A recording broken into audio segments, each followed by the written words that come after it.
भूमिहीन होण्याच्या भीतीनं शेतकऱ्याचे थरारक टॉवर आंदोलन 5 तासानंतर यशस्वी मध्यस्थीमुळे शेवटी सुटका।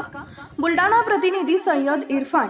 बुलढाणा शहरात रविवारी दुपारी एक थरारक घटना घडली। भूमिहीन होण्याच्या भीतीनं एळगाव येथील शेतकरी राजू काकडे यांनी थेट BSNLच्या 300 फूट उंच टॉवरवर चढून आंदोलन सुरू केले। दुपारी 12 वाजता सुरू झालेलं हे आंदोलन तब्बल 5 तास चाललं। आंदोलकांचा मोबाईल स्विच ऑफ असल्यामुळे प्रशासनाशी संपर्क तुटला होता आणि त्यामुळे प्रशासन अडचणीत सापडले होते। दरम्यान जर कोणी वर गेलं तर आंदोलक उडी घेऊ शकतात या भीतीनं प्रशासनानंही संयम बाळगला।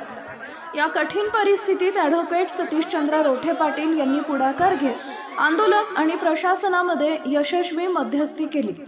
माईकवरून संवाद साधत आंदोलकांना शांत केलं आणि कुटुंबियांशी चर्चा घडवून आणली। अखेर ॲडव्होकेट रोठे यांनी दिलेल्या आश्वासनावर विश्वास ठेवून आंदोलकांना मोबाईल सुरू केला आणि प्रशासनाशी चर्चा सुरू झाली।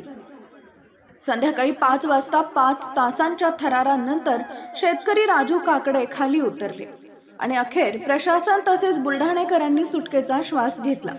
यावेळी पोलीस निरीक्षक रवी राठोड, नगर परिषद मुख्याधिकारी गणेश पांडे, तहसीलदार पाटील यांच्यासह BSNLचे अधिकारी उपस्थित होते। आंदोलक शेतकरी राजू काकडे यांची जमीन शासनाने अधिगृहीत केल्यामुळे त्यांच्याकडे फक्त पाऊण एकर शेती उरली असून त्यातही मशागत थांबवल्यानं त्यांनी हा ठोकाचा निर्णय घेतल्याचं पुढे समजतंय।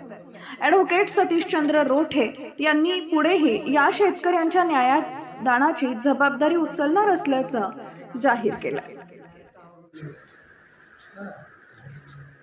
टावरवर चढलो होतो।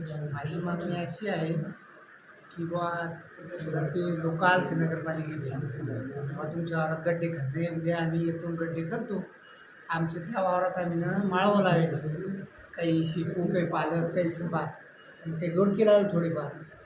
तिच्यावर ते आले बायको म्हणते बा ते लोक आले ते एवढंच सांगा द्या ना, असं लंबस राहू द्या, बाकीचे मी गड्डे पाडतो।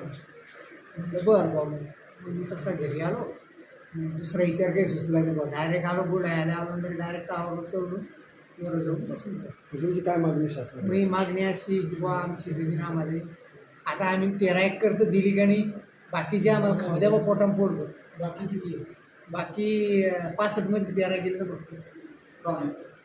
तुमच्या इकडे तुमच्याजवळ किती जमीन आहे? माझ्याजवळ का पाऊण एकरच तिथे, पाऊण एकरच जमीन आहे, ती बी सांड्याच्या काठाला। ती धोक्यात चारा पाणी सगळं पद्धतशीर